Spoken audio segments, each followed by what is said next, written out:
You're listening to the Plastering Podcast, episode 2. Today we're joined by Billy Joe Judd, aka the Princess Plasterer. Billy is a plasterer based in Reading. We've also got Joel Cook, Eric DeValency, and Alex today. And the topic today, guys, is site work versus domestic work, a big topic that gets brought up on socials a fair bit. So today we thought we'd join brains and have a bit of a chat about it. So we're going to jump straight in with Joel. Question, Joel, site work or domestic work? What do you prefer and why? So personally, for me, if I'm actually working, I prefer to do domestic work. I prefer to be on people's houses and making them changes. And the reasons why is because I just feel like with site work, it's a little bit, well, it is repetitive. It's mind numbing. I don't think there's much thought that goes into it. You're just part of a chain, really. So once you've plasterboarded the wall and skimmed it, you've done every plasterboarded wall and skimmed it. It's not new. There's no challenges in it. So the reason why I don't like to do site work and commercial work is because it's just repetitive and boring. That's the main reason, really. Domestically, without talking about money and stuff like that, obviously on site work, you're always, trying to earn a buck and always chasing the money, really. So yeah, it's for me, I'm past that point of where it's just like, oh, I need the money. It's like I want to enjoy what I do. And it's nice when you get a customer who goes like that in that job. Cheers for doing that. I can't believe my room's transformed like this, or my rendering's transformed like this. But when you're on site, it's kind of like I'm just a number. I'm just a part of a bigger machine, and they're just trying to batter me down all the time. So I've done loads of commercial work. You've spent many years as a site plasterer with a big team of lads. So yeah, mainly I didn't do it when I had site work. I didn't do it. I had lads doing it, but it were like for them, it was just like, it was mind numbing for them as well. You know what I mean? It was just like, God. But I just feel like it's a bit of a slog. Like, you've got to hit a target every day, don't matter what's happening. You've got to hit a target of meters per day to earn your wage, to cover it. And I've had to have words with guys who, when Red's not in game and they're just like, they've had a rubbish day. And I'm like, well, you haven't earned out today. Do you know what I mean? And I don't know, from that point of view, it's a little bit hard to deal with people. I know what you mean. The quality of work as well, because the rushing, it can go down. So, yeah, I'm domestic. I was going to name this podcast Meter Munching or Biscuit Crunching. Which do you prefer? But I thought I'd go with site work versus domestic work. Yeah, meter munching. But being paid by the meter, there's an incentive there to bash out as many meters as you can, I suppose. What about you, Eric, mate? Site work or domestic work? Well, I'm that old, mate. When I started doing site work first, you got paid on a day rate, which was absolutely lovely because you kind of like, you got on site, plasterers everywhere. I did some quite big like hotel refurbs, Pentonville prison refurb. I got a massive like canteen in the old yard, whatever, where you could go for lunch and all the rest of it. And you just plodded along and no one really bothered you. You just got paid at the end of the week. So that was lovely initially. Wow. Then the company started to change all that and say, oh, this is on a price, that's on a price. And it all got a bit, for me, hectic because, as Joel was saying, you literally got to kill yourself on some of the prices they were putting out to make any money. And it's not just since I got old that I'm not lazy is the wrong word, but I couldn't hack the price work on, especially like the prison stuff that was rendering with neat sand and cement, and you weren't allowed to put any kind of additive in it, so nothing to soften it up. So you can imagine what that was like to spread and on a price, and you had to do like 3 of these cells in a week to make any money, which was just crazy. And so generally, I didn't like that side of site work. I liked at the time, I liked the camaraderie of all the other guys that were there, because you make quite a lot of friends, get on well, I did anyway. But then later years when I started doing domestic work, it was so much easier. Payment was more regular. The jobs were kind of shorter. You get that job done, bashed out the way, there's your money, off onto the next one. So you're getting a nice change of scenery on a regular basis. And and it's just, although customers sometimes can be a bit awkward, They've never been as awkward as some site bosses, in my opinion, that could drive you spare with, where they're putting rules so on everything. another vote for domestic. I'm just going to give a quick shout out to some of the guys on Trial Talk group, and then we'll jump on to Alex. So we've got Michael Bryant. Good morning, Michael. Ainsley Smith is on. Morning, Ainsley. Mike Smart, Paul Edgar, Danny Arbuckle's on. Morning, Dan. Good lads. Mark Neeson. Good morning, Mark. Mike Searle, Colin Price. Hope you're all well. Alex, site or domestic work? What do you prefer? I think giving it some thought. I think it's like anything. Do you know when you do a lot of domestic work and then you go on site, you're like, oh, this is nice. But then, like after a week or 2 weeks of site work, you're like, oh god, I want to go back to domestic work. This sucks. And then you always have a rotten domestic job that makes you wonder why you do it. So I think a large part of it really depends what the job is. If we set the price, which we nearly always do, the site work is brilliant for money. You're not having to organise materials, nothing like that. So in that respect, that's really nice. But I think one of the things which is so nice, other than munching those biscuits that you mentioned, is the different people that you meet. Now, I appreciate some people don't like talking to people, but I could literally talk to people till the cows come home. I mean, today we're working for this absolutely lovely, sweet old lady and her husband in Seaford. And they just, we ended up having to, yesterday, pick up a new vehicle for Luke yesterday. So we turned up so blooming late. We turned up at like 12 o'clock on this job. And she was just so sweet, whereas most homeowners would be a bit annoyed. She was lovely. And you just, times like that when you work in domestic, is absolutely brilliant. Personally, the money is better, I think, generally. Unless we're doing the schools, the money's better domestically. You get to meet nicer people. There is a faff of keeping things clean and what have you. But that's part of the process, isn't it? That's part of the job. So you can be a bit more slapdash when you're plastering it in on site. You don't have to keep it as clean. But I think job satisfaction and your general enjoyment throughout the day. I found when you're on site, it's very dog eat dog. You don't really care about anybody else. It's all about smashing meters or whatever. At least this was years ago when I wasn't setting the price. So you don't have any time for anybody. I think it makes you not a very nice person. It makes you quite selfish. Whereas domestically, you're not like that. So I'm going to be honest with you. I'm going to go with Joel and Eric, and I'm going to say domestic, I think. Okay, if I had cool. to choose one. Right, Billy. Good morning, Billy. Thanks so much for joining us today. It's great to have you on. Now, what do you prefer, site work or domestic work? I know that you do both. Which do you prefer? Definitely domestic. I mean, my site work is very small sites, so I've not done any of these big building sites, if you know what I mean. It's all like a school or whatever.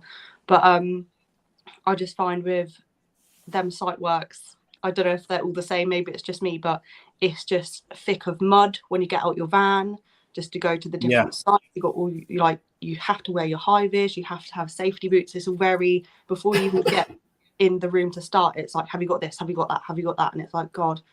I've been on quite a lot of sites, like you say, when it's all meterage, and because there's so many gangs of plasterers on that site, even though it's small, there's 10 different plasterers there. And I've walked into a site and I've ended up just doing the reveals because they've taken the meterage out of all the rooms. And I'm like, well, what am I going to do? Oh, the reveals. I've earned about 10p today. Like, so it's a bit, do you know what I mean? I don't like that side of it. Like Alex said, it is selfish. People are literally like, they go in there, they get the meterage and then they're out. They don't care who's coming in next. Like they don't want the reveals because there's no money in it. So they leave that to someone else.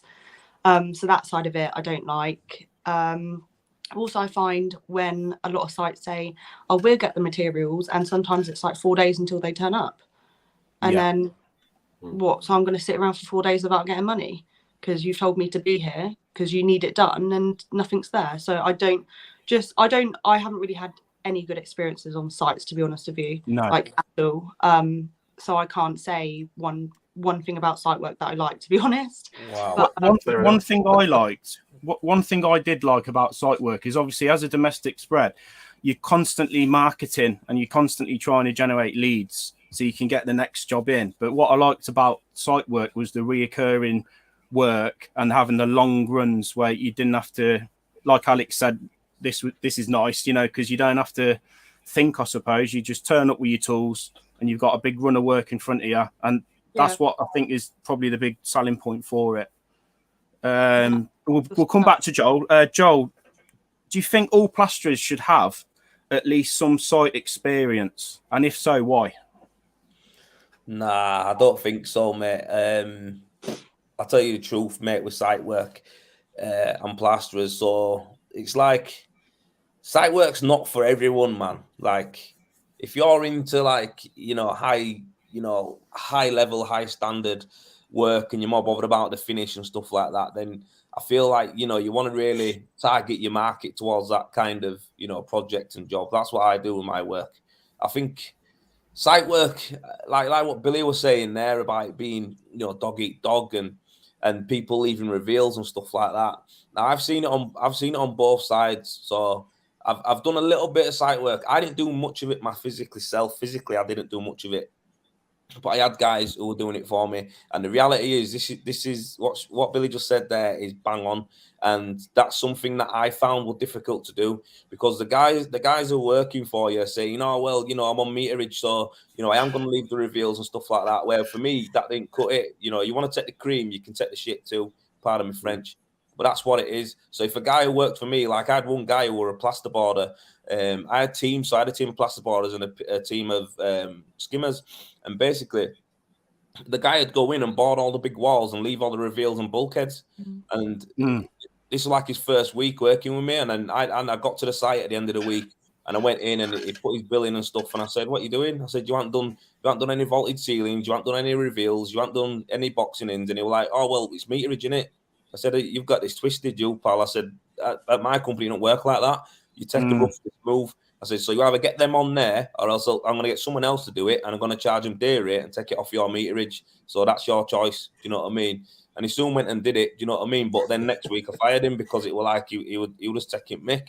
So it's like, I know what you're saying with people on site skimming all the big areas and leaving reveals. It's like you're taking a mick. So I had that battle with the people doing it. And sorry, Billy, what was that? I just said it's frustrating. But the thing is, Billy, the site managers or the people who run that company should have sorted that out, and that they should have done that. They should never have let them do it, and that's what it was for me. It was a big thing for me. I'm not having guys picking and choosing what they want to do. The reality is, if you've got a flat to do, right, the flat's there. You complete it, and that's it. You can't leave anything. And never mind, we've got a site labourer to come clean up all this kind of stuff. Clean your own room. And I guess these standards are stuff where, like, I've got these in me and I expect them from other people. But I had 30 guys working on site, and out of them 30 people working on site, five of them were like, could do it. 5 of them could do it properly. Do you know what I mean? Like they would get in and they was earning over $1,000 a week, some of them. Do you know what I mean? And then the other 25 lads who were on the site, they were moaning at me constantly. They couldn't do it. Oh, the meters are too hard, or this is too hard, or that's too, I can't finish this room, I can't do this. It's like, hold on a minute. But 5 of them are good at it. So I think you've got to be a certain mindset and a certain work ethic, a certain attitude, and a certain grafter to actually do site work all the time. Do you know what I mean? Well, for me anyway, if you're working on my site, I'm not having it. Do you know what I mean? Where you're going on leaving reveals and stuff like that, and leaving your rubbish on floor, and leaving windows dirty and stuff like that. It's not happening. I need it all done properly. Do you know what I mean? So I think for everyone, if you want to get into site work and you're thinking about big money and stuff like that, just remember the site manager's going to pick on absolutely everything, mate. Do you know what I mean? I even had people try to charge me for cleaning after the job's done because lads haven't finished cleaning the rooms up. And it's like, that's not my problem. You know what I mean? It's the lads should clean it up. So okay. For me, mate, honestly, for me, I think if you want to be top end plasterer and stuff like that, and you want to be proud of what you do and add value to yourself, and then go earn better money working domestically, I'd stick to doing domestic work and just concentrate on getting that leveled up. I think site work's for people who just want a quick buck. And that's it, really. If you want a few quid and you're a bit short and you can go on and do it, go do it. But don't expect any job satisfaction long term anyway So Okay.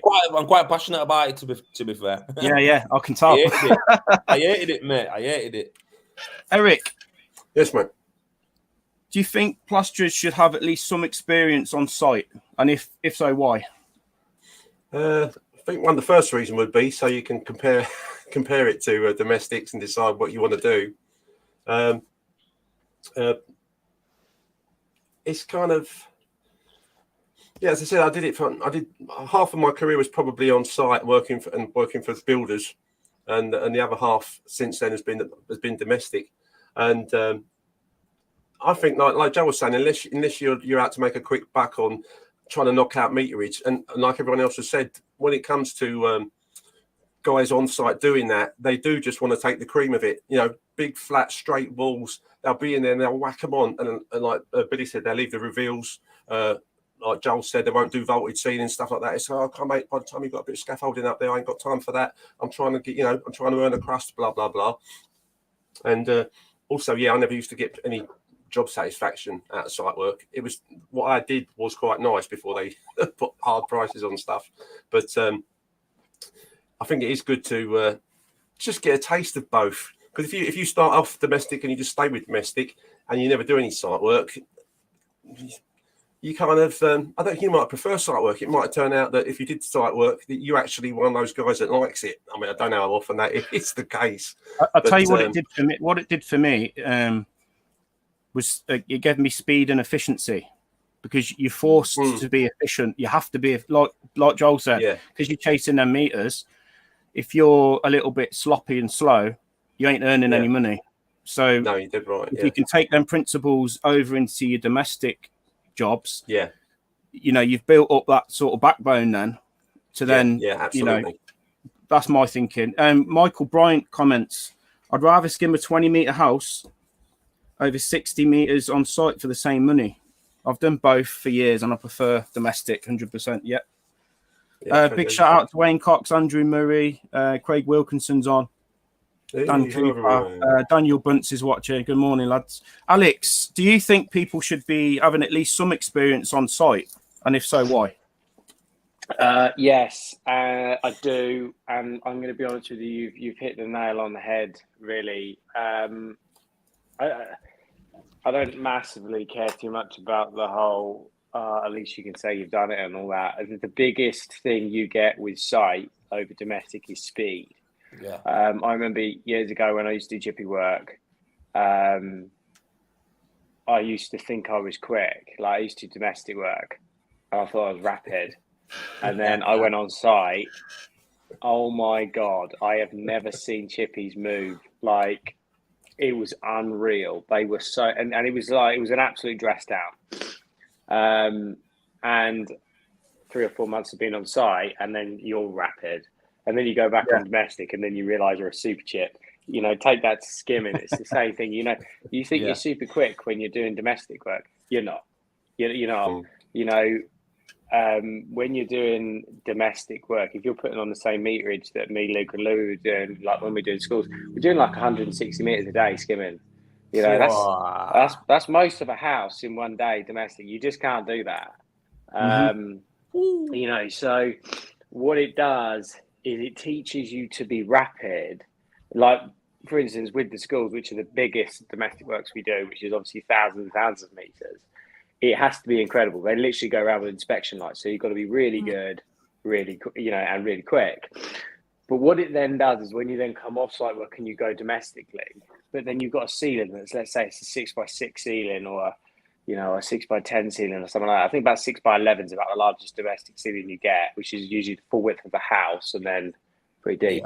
But you then look at the ceiling and you're like, okay, yeah, I can do that. And I think that's what it does. You've got to go in, you've got to skim a 4x4 room in a day, but you've got the skill set now to be quick and efficient, like you said, and you don't panic about it. Because you're not panicking about it and you know how to get it to work quickly. You get it done better. You can either lower the price, but you're earning more money because you're doing it quicker, but at a cheaper price. We don't go backwards, bro. So site work increases your confidence. I think so. Whenever me and I mean, obviously Luke's not with us. Louis not with us at the moment. Whenever we come off the whenever we finish doing a skull, I cannot. It's literally meters for days. Unless you've seen one, it's ridiculous. Like literally, we were mixing 5 bags up at a time on the first coat. Yeah, I seen your tub, bro. Yeah. Yeah, That is a 100-litre tub. It's a mad rimmed. tub. That's just me and Luke putting that on. Oh, Like, we beast, actually mate. caning it. Beast. Yeah, and then when you've done this for a month, you then come off and go domestic, and then you're literally just like, "This is a piece of piss." Yeah, 6 by 6 meter room, all walls and ceilings. You have to do the only one set sort of thing. Obviously, I'm joking, but do you know what I mean? You just And in that respect, that is so invaluable because it means then one of the biggest things that people stress about when they first start plastering is they stress that you're always on the clock. As soon as you finish mixing up, you are on the clock. You've got 3.5 hours to get this job done. When you crush your meterage and then you go back on domestic, you don't worry about the clock anymore. It's just, Can I just say, Alex, though, there, mate, what you said, right? I totally get every part of it. Sorry to interrupt on that, but I get every part of it. And I seen your tub over there and I was like, this geezer is on it, mate. But let me tell you, right, it's good. It's great that you do that. And what I said and what everyone else is going to say now. But listen, right, Alex, not everyone's got that in them after. Come on. Plasterers. as in, not everyone's got it in them to do that much meterage. Mate, like, what I'm saying is, like, what you're doing, mate, like, is top level. Like, I rate that. I think this guy, you've worked your system to the point where you know you can bang on 80 meters with you and your mate, yeah? And that you've boxed that off, yeah? But I think when it comes to certain plasterers, I think we always generalize plasterers as like we're all the same. We're not. It's like your work ethic is like next level. Like you're gonna do that, and like I don't know. It's like what I'm trying to say is I've had guys before who've been on site for months and they've never picked it up. They've never understood how to offset and how to do a rolling set. They've never realized, like, you know, if we work as a team, we can do 2 rooms in one go. They never quite get it, and they've done it for months. And I've had some guys on site for a year, and they're still struggling to do meterage. So I think how many years have you been at it though, Alex? What, as in skimming? Yeah. About 14 years. How many? About 14. Yeah. So I get what I think there are some people that are just a bit bone idle, a bit lazy. Exactly what I'm saying. Oh, you leave me out of this. Work ethic. Yeah, Thank you. That's what I'm saying. I mean, we've got Eric here, and you know, he. I won't take offence, mate. I won't take offence. No, but what I'm more thinking, I think Joel is absolutely right. You're going to get some real sloth, some lazy people. Do you know the sort of plasterers that absolutely hate? And it was more common with carpentry, is where people thought, you know, the site owed them something. Like they get annoyed that they weren't earning any money. It's because you're rubbish, mate. You're like, literally nothing good ever came out of like when you haven't got to work hard for it. You know, if you have to work hard. Exactly. But also, Alex, I think there's a fine line between being classed as lazy and being classed as clever. Because if you're a plasterer and you've had 20 years in the game, you'll know you're pushing into your 40s now. If you can earn, you know, $1,000 a week, put in 2 bags on a day, why would you then go and put 8 bags on for the same money? Oh, no, I'm more referring to the type of guys that Giles referring to. I think, for instance, Eric, with the way Eric does it, you know, he wants an easier life now and what have you. That is sensible. Don't get me wrong, we only ever put massive meterages on when we have to. It's nice knowing that we can. Exactly. But today, I will probably put 3 bags of plaster on. Like literally, that is it today.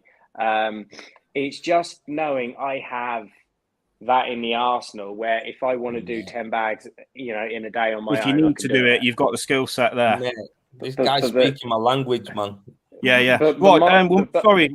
Alex, we're going to have to move on to Billy because I know Billy's got to shoot off soon. Sorry to interrupt you. Billy, I know you've got to shoot off at about 7:15 because you've got work. Billy, what are your thoughts on this? Do you think all plasterers should have at least a little bit of site experience, or is it not necessary? What do you think? Yeah, I think site experience is to appreciate domestic work. So appreciate being cleaner, meeting new people, better money, I suppose, just to appreciate more domestic work really. But I also think not too much site work, because I do find when people are on meterage, they do tend to like kind of drop off the better kind of perfectionist kind of thing. I'm a bit like, I've met plasterers that are on site and their work wouldn't be what I would class as up to standard, because they're just so used to just getting it on. Yeah. And on site, obviously they got that rule. I'm not 100% sure what it is, but if you stand 2 meters away and you can't see any blemishes, it passes. I think the light has to be 2 meters. It's in the center of the room now, isn't it? So no more glancing light. And I'm like, well, I'm like here checking my wall sometimes, and you know, so I'm like, just site work, just to appreciate what domestic is all about, but also not too much, because I do find people can just drop off the standards a little bit. Big time. Yeah. What's your workload then, Billy? Are you typically mostly domestic these days? Yeah, pretty much. I get the odd site work now, just like, you know, if they just need to get the job done. So a site manager or someone will ring up and be like, look, we need to really push this job on. We need as many like bodies on the job as possible. Can you jump on it? And that's only probably like twice a year, so not a lot. But that's when you're like, great, got to find a high vis, got to find some steel toe caps. So helmet.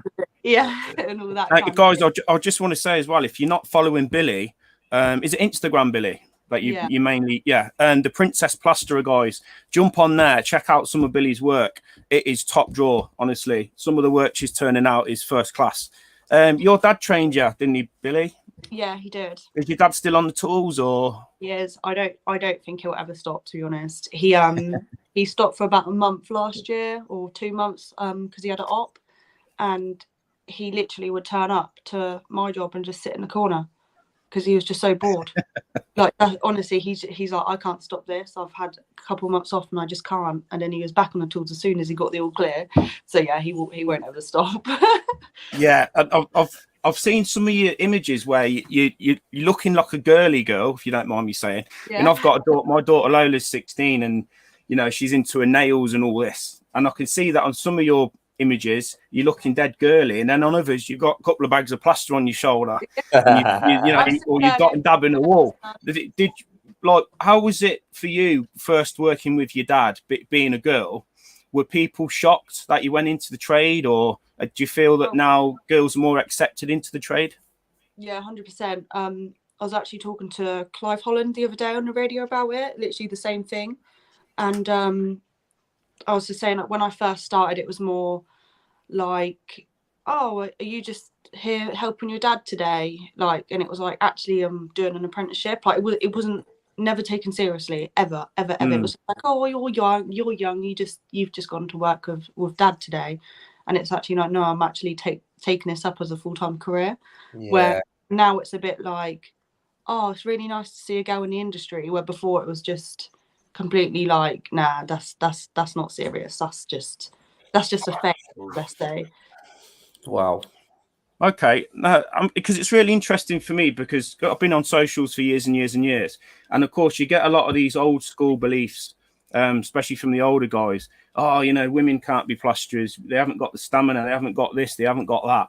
But then when you look at your socials and people like Steph Lees, the pink plasterer, I think it just proves to people that it's all bollocks. Like, if girls want to be a spread, they can outspread you. Do you know what I mean? I think we've got to change things up. And again, by you jumping on your socials and just sort of sharing it out everywhere, it can do, you know, you're going to become sort of a city on the hill, aren't you, for other young girls that are interested in getting into the trade. So I think what you're doing is brilliant. I think a lot of the time as well, like when I first started, my dad was like, this is going to destroy your body. Like, just so you know, I'm just giving you the heads up. Your body is going to be absolutely destroyed.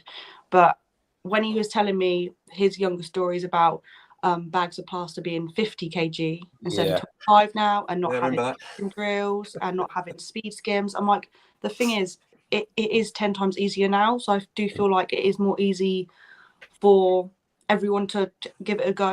You know, where he said before it was a really hard game. You really had to be, you know, quite not so strong, but you know, in a like you said before, the mindset of this is a really, really hard graft. Where I think now they've made it so much more easier that it's not as bad as everyone thinks. Yeah. I think the destroying your body argument. If me and Eric did a podcast called Plastering and Fitness, and as you guys know, Eric's got a background in personal training, and he's you know, what are you now? 60, Eric? Yeah. 60. You're 60? And he's in better shape than me. Go on, Eric, lad. And there's this. I think there's this misconception of plastering's going to kill your body, but Yeah, I mean, if you look at people like Eric, if you've looked after yourself and you're doing it, you know, you're not being silly with it. I mean, Eric, are you still fighting fit? Have you still got your six pack? I'd like to be. I'm 6 kilos over my ideal, mate. So if I lose 6 kilos, I have a Let yourself go, have you? I've let myself go. Oh, I mean, God. when I watch your videos, mate, you're smashing the ceilings on. You're doing your floating set, and you could probably outwork most guys I know that are in the 30s or 40s. Well, I don't do more than 3 sets maximum in a day, but generally 2. And if you're making the money on it, yeah, if you're making the money on it, it's no point in killing yourself. And as I say, I've got no joint issues at 60, mate. My wrists are fine, my elbows, shoulders. Right, I'm conscious Billy's got to shoot off, so thanks again, Billy, for jumping on. If you need to get going, how can people get hold of you, Billy? Can they just jump on your Insta? Yeah, literally just jump on Instagram. It's pretty. I don't think anyone else has the same name as me, unless there's a few fake accounts. But oh no, it's cool. Right. And can we get you back on? That's your other account, Eric, man. Billy, we're going to run these podcasts quite regular, so if we can get you back on in the future, that'd be awesome. Yeah, no, definitely. I'm happy to jump on whenever. Yeah, thank you for joining us today, and have a great day. Okay. I've got to try and learn to actually leave this chat now. I always have trouble. There you go.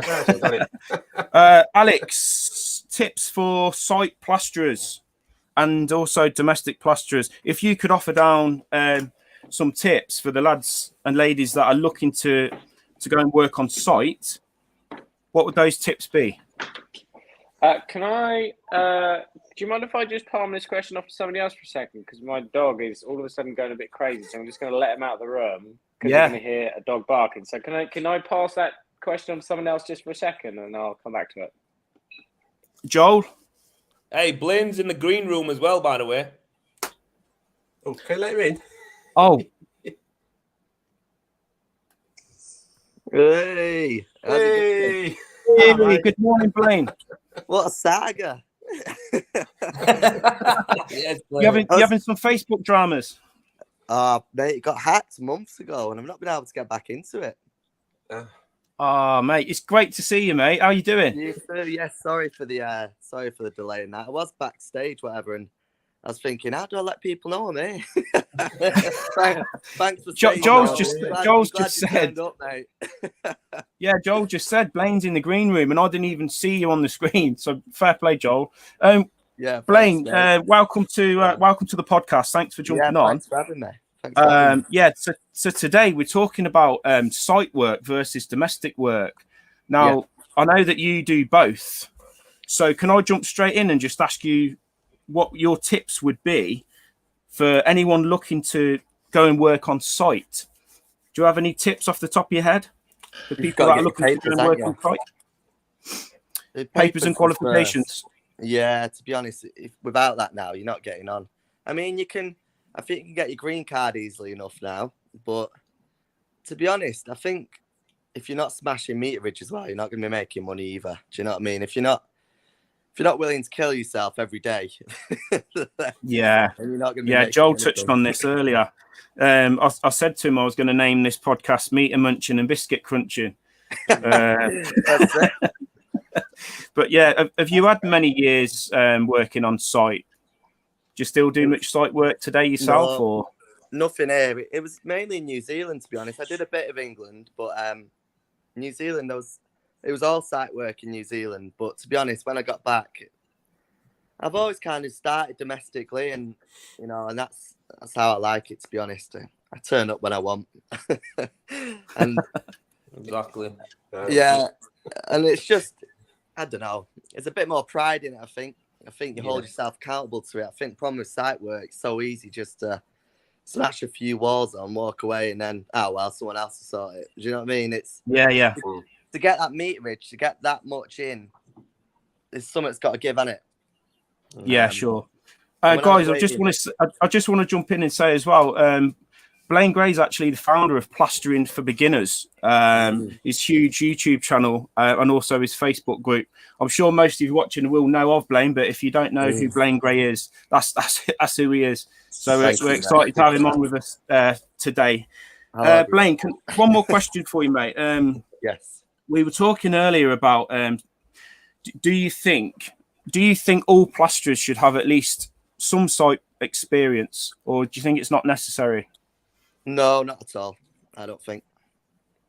I think if anything, it might, depending who you have with you, it might make you worse. So when I was in New Zealand, I kind of got put under someone who was, just say, a bit dodgy. My first day, I was in the pub by 11 because he said, "You've got to come to the pub with me, because if you don't come with me, the people on site will know something's wrong." so I had to go to the boozer with him. I was there for about 3 hours, and then we clocked back in, and then by 5 we were back in the pub. I got paid for a full day. So what were you drinking within them 3 hours, Blaine? I was just on Guinness, mate. So it was a bit sensible, but. So was it a bit of an Artex finish on site that day? Was it? Oh mate, luckily it was at the very top of the building, so we're all right. External. But I mean, no, seriously, I think there's no one to hold accountable by. If you're with a dodgy bunch of lads, they'll just say throw it on. Then I think that pride can disappear a little bit. I'm not saying with everyone. I mean, I might be generalizing a bit. I'm not saying every site work is rough. I'm not saying that, but I just think the trade rates are so low. It's hard not to be. So it's not the plasterer's fault. It's the site managers who have made it that way. Sure. Yeah. And what about the fact that because obviously working as a domestic plasterer, you work. I said earlier that you're constantly hunting for the work. So you're constantly generating leads.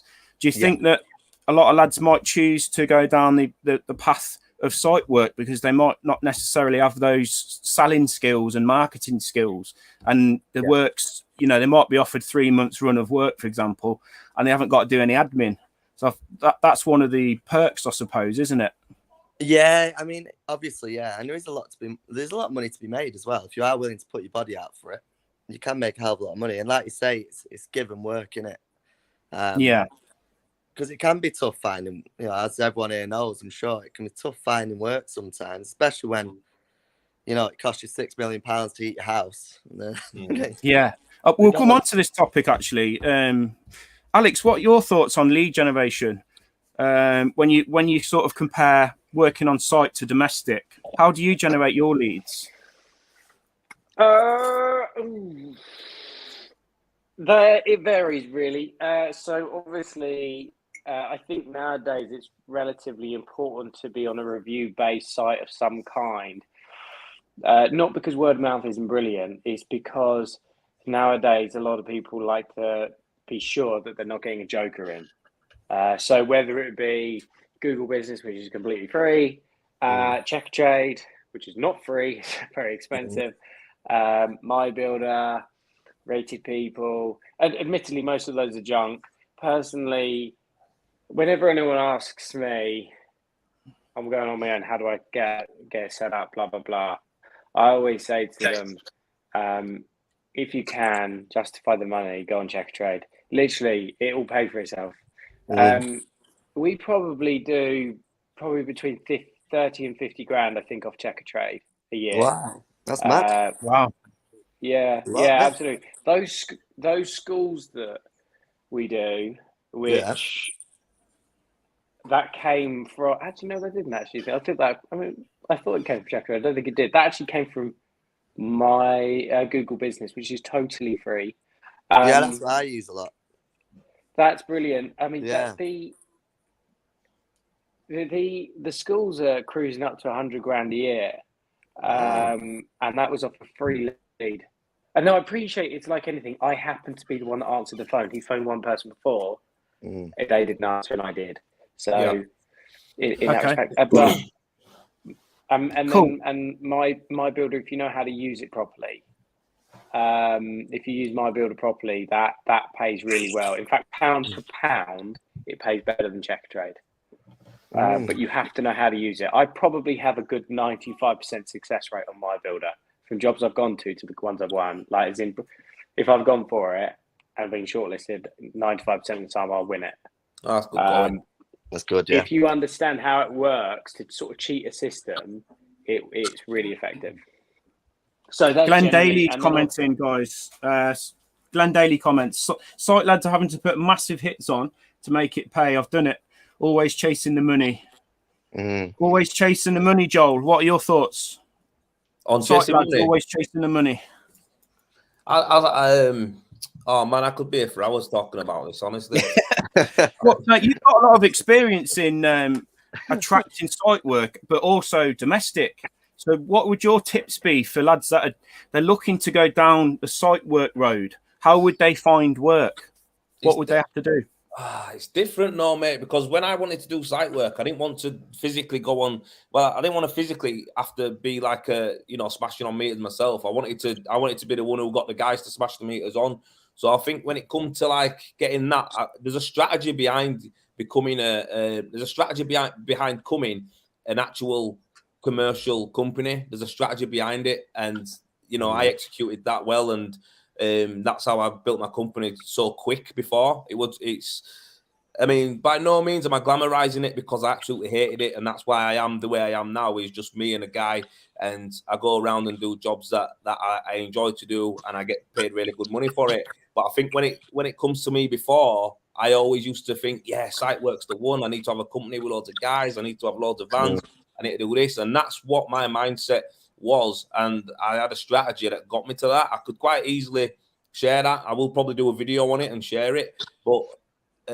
Like when we were talking earlier and Alex and that were saying, I don't think it's for everybody, because a lot of it's pretty deep, mate. Like giving your soul, really. I think as a plasterer and a renderer, mate, I love leaving a house mint. I love looking at it. Yeah. Look at that. Do you know what I mean? And I think when it comes to site work, mate, all my darkest days. That were my darkest days, mate. Do you think you lose your pride? Do you think you lose the finish? Mate, I'm massive on pride, and my personal like how I am with people is something that I've been raised to value. Do you know what I mean? But when I was on site, to see all that stripped away, and the way I had to actually be with people and all that kind of stuff, I hated it, mate. I absolutely hated it. And on the outside, everyone thought that I was doing well, because you see the houses I was doing like blocks of flats with 90 flats in it. One of my last jobs I priced up was 202 houses. Wow. Housing plots with 16 to 30 houses was kind of average. Most of the tenders I were getting in were like, they were 100 grand minimum, and it were like, to people that's like great, but to me, honest to God, mate, I quit doing that, right? Because it wasn't me, mate. I quit it. I didn't have to quit. I could have kept on that hamster wheel and going and going and going. I could have kept Cook Plastering. I could have kept being a commercial company.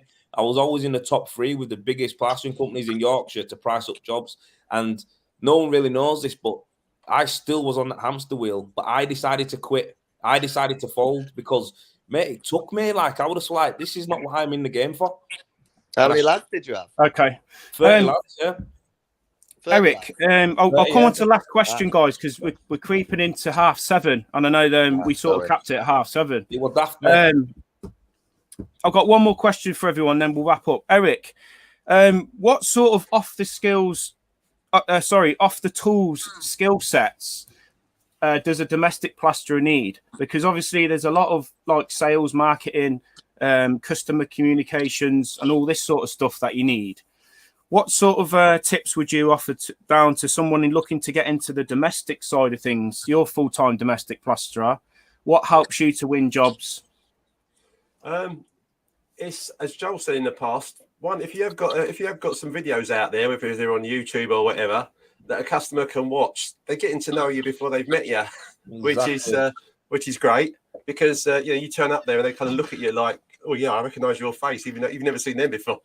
Famous people get like Blaine, people like that. They go, oh, that's Blaine. And, so that's always a good start.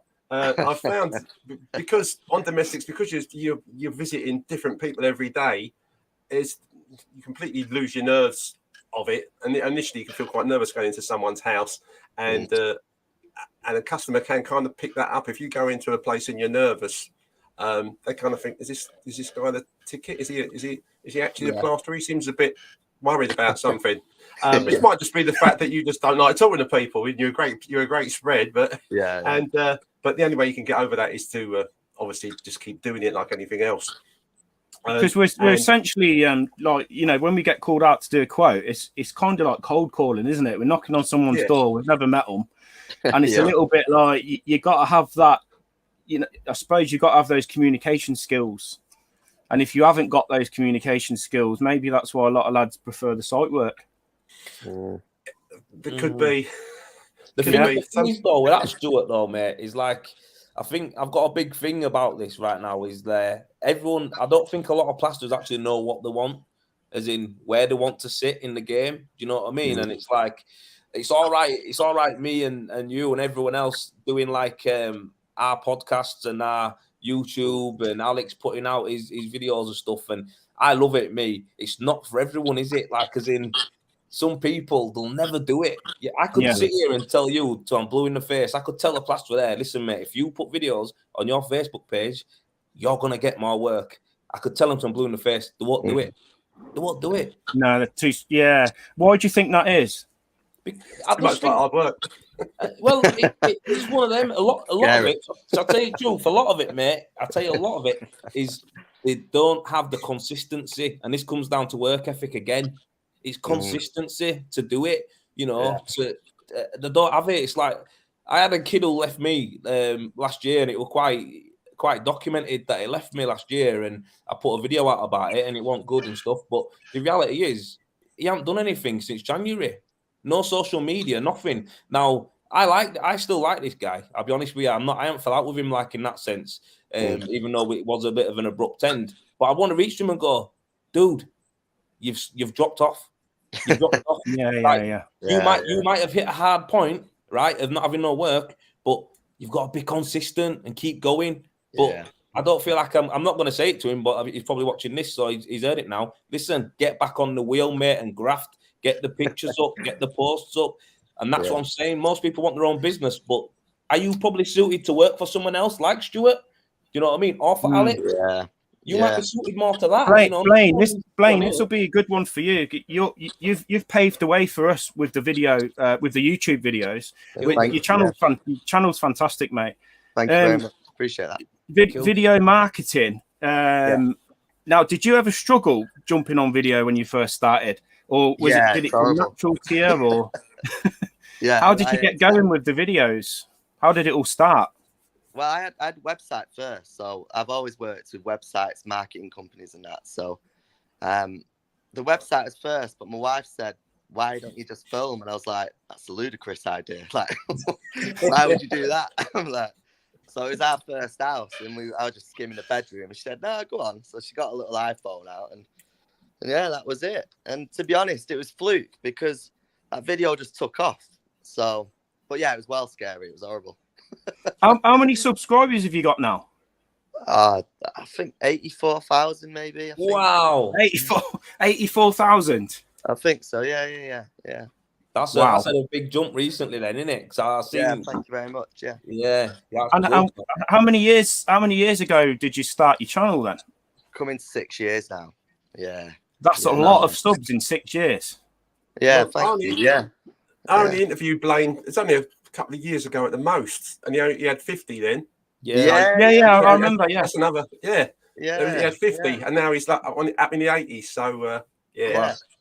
Blaine, Yeah. why do you think your channel's blown up the way it has? Is there like this lack of training in the plastering trade, where young people they're not getting that one-to-one mentorship they would have got years and years ago, and they're just hungry for it?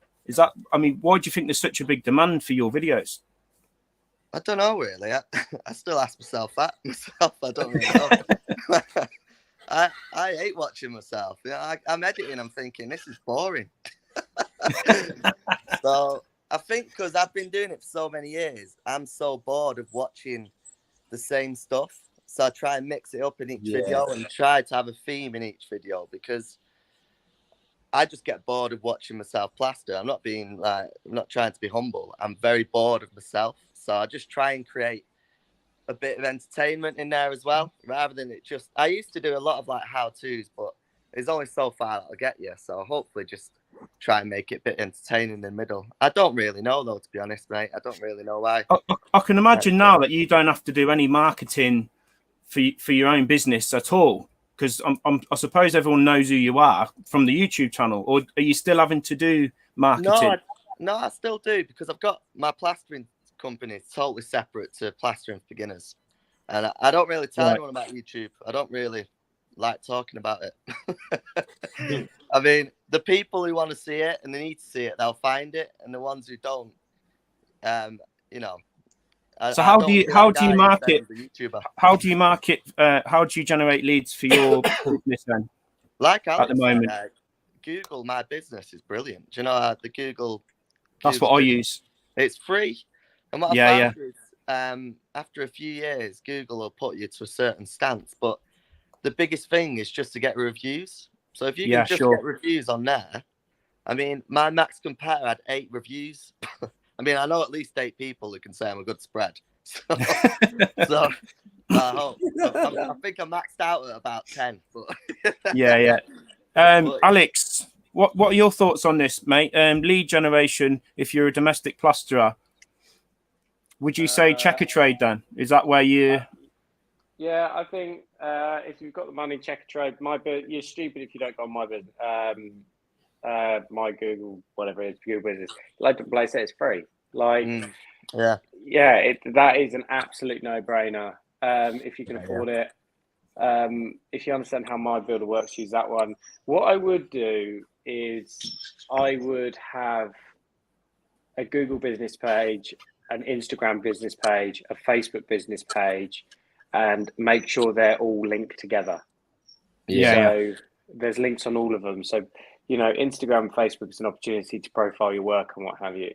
And then, coming back to the question of off the skills, off the tools skills for domestic work, people that are trying to, build a customer base up, build their own brand, their own name up.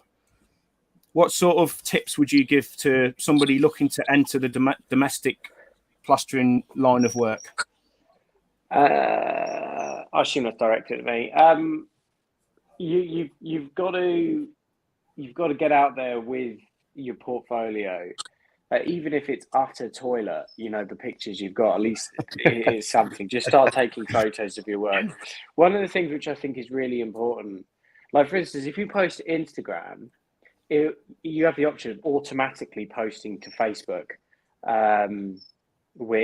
so you're posting on 2 platforms. You can also do that to Twitter. I don't personally have Twitter, but you can, but also post regularly. So like usually we'll post at least once a week. It shows that you're busy. That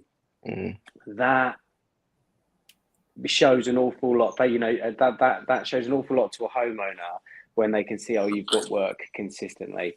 And then, same with those photos that are on Instagram and Facebook, post them on Google Business as well. We're going to mention this one because it's completely free. So that sort of thing, that generates leads. Basically, no one is going to call you if they don't know you exist.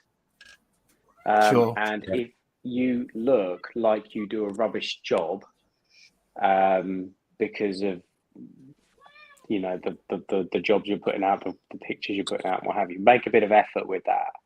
One of the things we often do, we'll often put a watermark on things like pictures and what have you. It's just to show that everything is all tied together. everything has the brand Alex Morley on it. Same as, you know, what Joel does with Renovate, same with Rich Welfare, everything's branded. Yeah. You know, it gives that overall image. Even my cards, my business cards, they are ridiculously expensive, but my God, they look slick. You know, they're as thick as a credit card. They're frosted clear, and it is that overall image. Do you know what I mean? That you can. There was a homeowner the other day who was talking about it, and it's just that overall image that you put over. First impression. That does generate work, but you don't have to do it. But if you want the real creamy stuff, then, yeah. Okay, Joel. The creamy stuff. Joel, what skills do you need as a domestic plasterer, mate? You're good with this. What skills do you need as a domestic plasterer? I've got two sides to this, right? So physical skills, what you actually need as a plasterer is cleanliness, tidiness, and you need to be really finicky, I think, to always leave a nice job. Tight angles, clean beads, clean windows, clean skirting board, clean architrave. You know, I think when it comes down to that part of the job, it needs to be crisp. You need to, when I leave a domestic job, it needs to be that you don't even know I've been here apart from the walls are a different colour. I picked that up working for someone else when I worked for Rodriguez, where I did my time. I worked there and literally I was doing domestic jobs for him, and that's what I had to do. Because when I worked at council houses, believe me, mate, they'd do anything to get a free carpet out there. So I had to make sure everything was right. So that's what I did there. But on the other side of it, mate, I'm gonna be honest, right, and tell everybody exactly what it is to help you domestically if you wanted to do it. Be yourself. If you want to grow your own business and your own profile, and you want to be a self-employed plasterer on your own, in your own van, you know, you need to grow a pair. It'd be hard if you're a girl, but this is what I'm going to say. Alex does it. Eric does it. Blaine does it. Stuart does it. I do it. Rich Welfare does it. We all create content. We all tell a story. You know, there's nothing worse than when I go on my Instagram or my Facebook and I roll down and I see someone go, bedroom I did today. And it's like 2 pictures of a shit bedroom plastered on a blurry camera. Bedroom I did today. I'm like, that's your marketing. That ain't marketing. You need to say, this bedroom, this is what we did. We had to take this off here, look at the window, how we taped it up so it was perfect and it's clean afterwards. And this wall was blown. So what we did was we moved it and we dot and dabbed it back. All this is explanation. This is all fruit and juices that you're adding. This is the cream, Alex, that you're adding to the post, isn't it? Like Michael Bryant comments, communication and presentation, I find, is key with domestic clients. Thoughts? Yeah, he's right. But, you know, I think the days are gone where people think, you know, like before I used to go, I need to turn up in a rubbish van because they won't think I'm expensive. Leave it out, mate. You know what I mean? You need to pull up in something. You need to be top level, you know. But that's what it was, wasn't it? Back in the day. His van's too nice. It's always like limiting beliefs. That's always been my excuse. Yeah. But yeah, man, Eric, what do you think, Eric? I've forgotten the question, mate. I'm 60. Skills needed as a domestic spread. Michael comments communication and presentation. Do you focus on those two things on your domestic jobs? Communication and presentation? I think so, mate. I want the customer to go, I like that guy. And when they actually do that, especially if they leave a review and they go, oh, Eric really helped us out. He's such a lovely bloke. He's such a lovely bloke.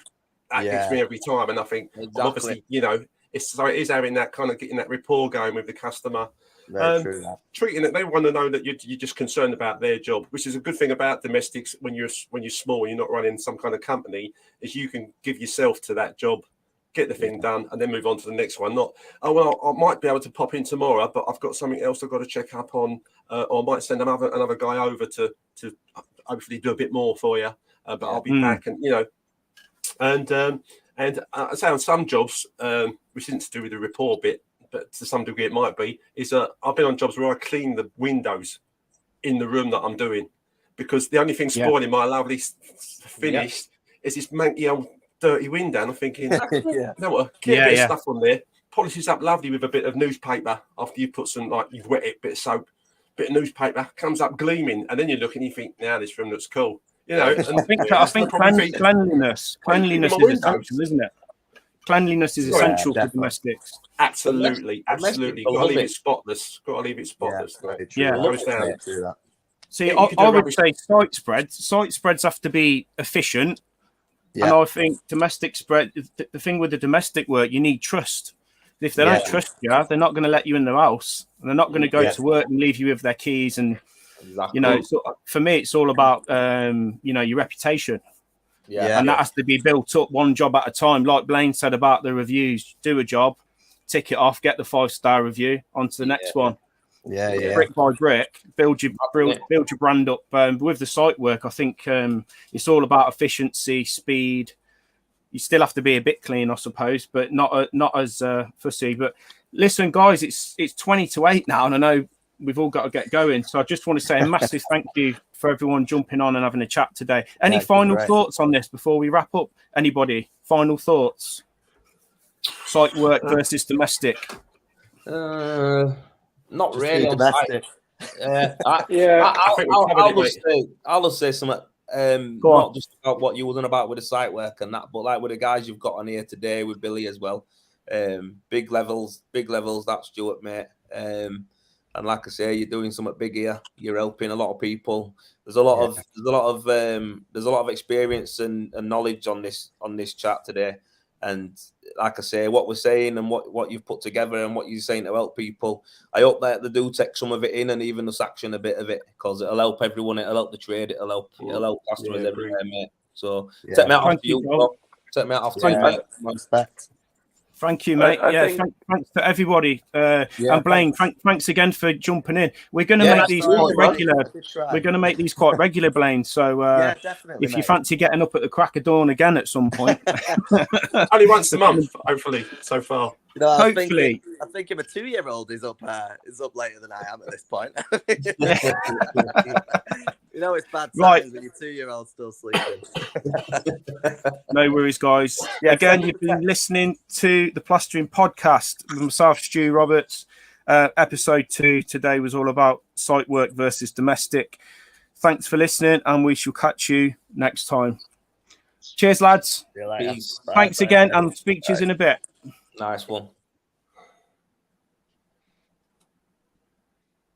So you off live now? Are we still live? It takes a few seconds. It takes a few seconds for it to end for whatever reason.